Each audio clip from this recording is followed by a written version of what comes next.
When Ford announced they'd be making a new Bronco, a lot of people didn't expect that we'd also get a Ford Bronco Sport, a much more compact version of the original.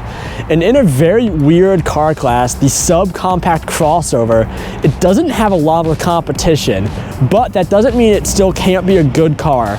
Let's see if it is. But first, huge shout out to Coons Ford of Baltimore for getting us this vehicle today, specifically Tom. If you live in the Baltimore area and need a Ford, check out their website in the description below. Let's get into it.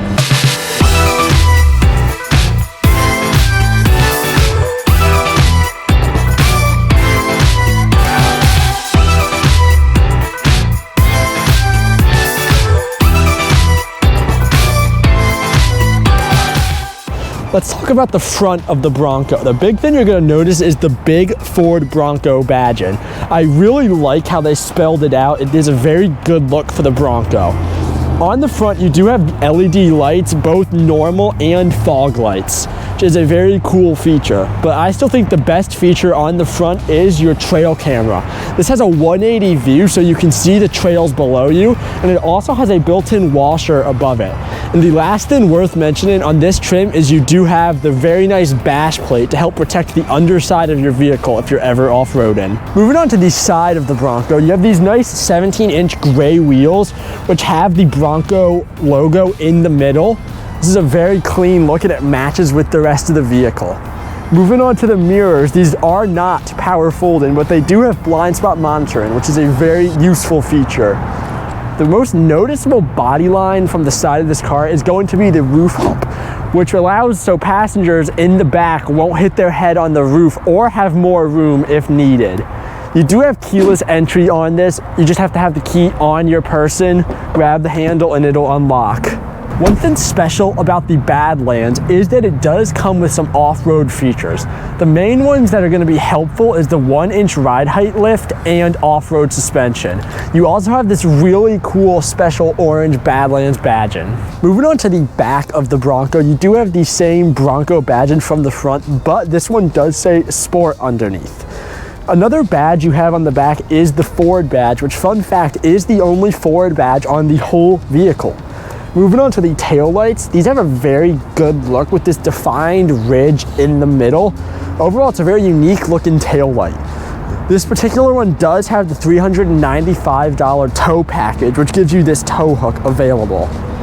One cool thing about the rear tailgate is how it has two options to open. You can open the glass part over here, which just opens this top section. And if you need to open the whole thing, you have the door over here. These does come built with onboard rear lights. So if you're doing anything back here in the dark, you can turn these lights on and they are adjustable. In this back, you're gonna get roughly 30 cubic feet of storage space. And when you put these seats down, that'll give you roughly 60 feet. Under the hood of the Ford Bronco Sport, you'll find a 2-liter EcoBoost engine, which produces 250 horsepower and 277 pound-feet of torque. This one has the tow-in package, so it can tow an additional 2,000 pounds. On a lower trim Bronco, you're gonna find a 1.5 3-cylinder engine. All Broncos have an all-wheel drive system with an 8-speed automatic transmission.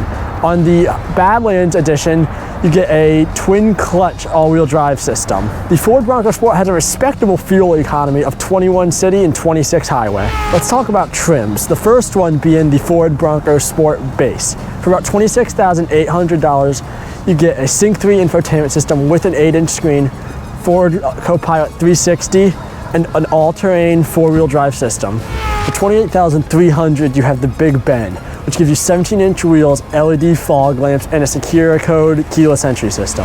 For $32,300, you get the Outer Banks, which has leather trim seats, a heated leather-wrapped steering wheel, and remote start. $32,800, you get the Badlands, which gives you the metal bash plate, the 4x4 twin clutch system, and the 180-degree camera with washing system. Now let's talk safety features. This vehicle does come with Ford Co-Pilot 360, which is going to get you features like auto high beams, auto emergency braking, a blind spot monitoring system, and lane keep assist. One really interesting thing is that the Badlands comes with Ford Co-Pilot 360 Plus, which is going to get you features like radar cruise control and evasive steering assist, which means that if you're coming up really quickly on a stopped object in front of you and the vehicle decides that it can't brake quick enough to prevent a collision, it will help move the steering wheel to steer you around that object, which is a really, really cool feature. All right, let's get in the Bronco. Here is your key. Traditional Ford key. Interesting, says Bronco on the back, not Ford. Again, just like how there's no Ford badges here, same on the key. Keyless entry, just put your hand there. Capacitive sensor will detect you and let you in the vehicle. All right, and looking in here, again, really nice area. When you get in, start up the car, just push the button and you'll see you have these really cool screens going. You get a whole little movie. Everything really nice to reach. Visibility is really good. That blocky shape really aids in that. So that is very useful. You can see everything is just in reach and you have a really nice view. Really well thought out design by Ford right here.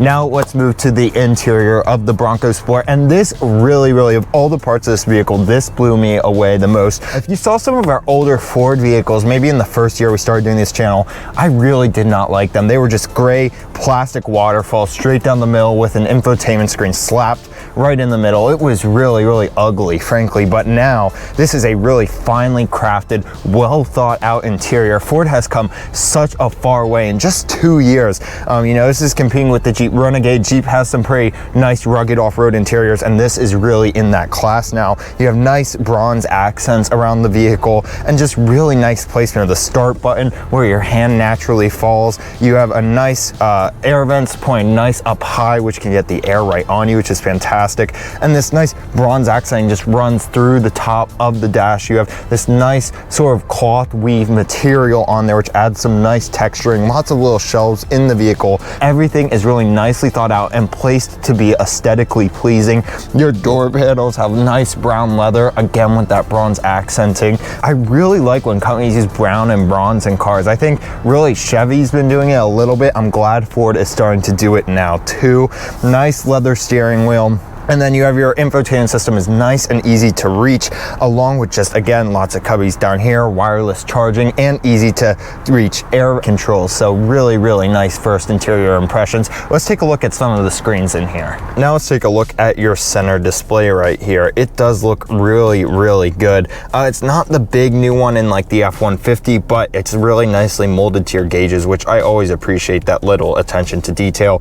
Typical fuel economy information here. The really interesting stuff is some of the off-roading menus you can get to. Tire pressure, of course. Here you can see where power is being distributed to throughout the vehicle, which wheels are getting power.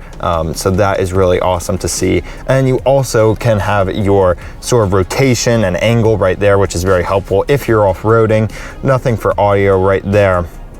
If you hold this little menu button, one thing I found actually particularly cool is the navigation feature. So if you wanted to navigate to a point of interest nearby, you can really easily do that from the center menu without having to take your hand off the steering wheel. So if I wanted to, for example, go get a pretzel at Auntie Anne's, can just hit this. Please proceed to the and it will show, then the route guidance will you can hear the GPS there, it'll throw the route up here onto the display. So that integration between the two screens is really fantastic.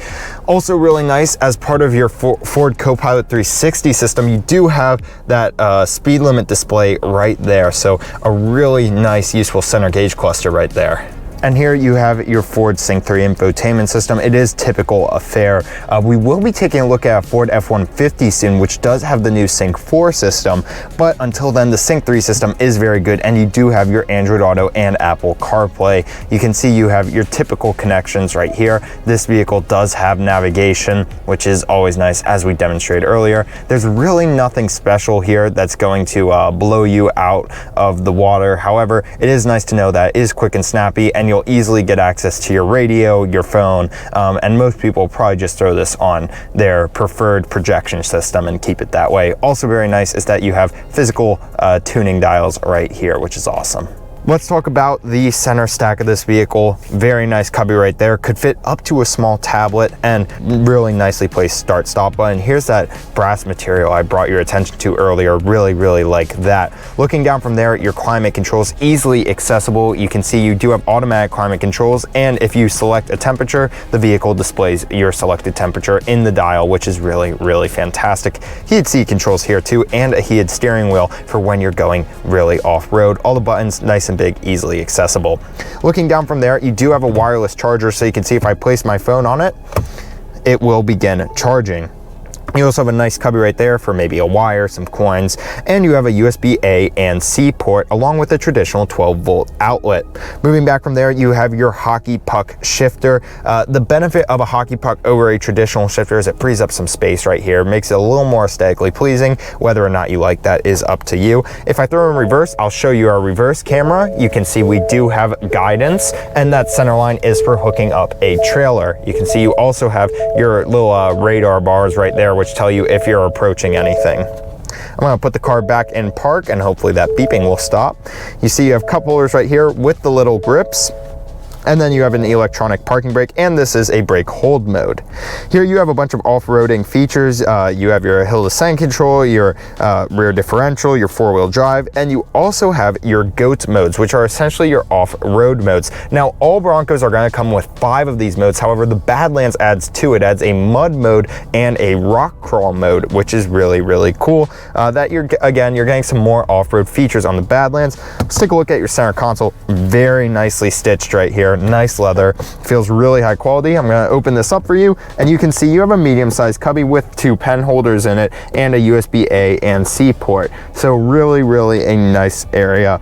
This is a really well thought out area. This is a place Ford has made big improvements.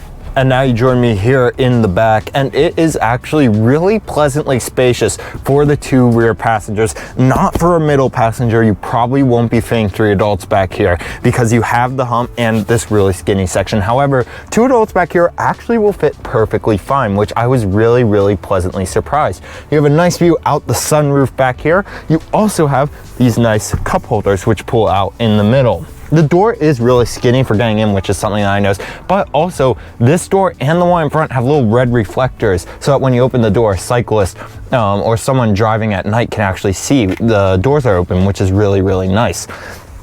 You do have lots of nice air vents back here, and you have a power outlet. You also have some neat storage options we're going to take a look at in just a second. Also, I want to talk about the seats. I didn't talk about them up front. They have this nice felt material. In the front seats, they actually have the Bronco logo right there, which is really nice. They're actually really comfy, nice soft brown leather. It is a really nice interior, and definitely some really nice back seats right here. You're definitely going to have 2 very happy people back here, not 3. Let me show you those cool storage options I just mentioned. One is right here in the seat back. You can see it, you can zipper it open, and then you have this cool design in there, and you can fit maybe a laptop, a small laptop in there or something, which is really cool.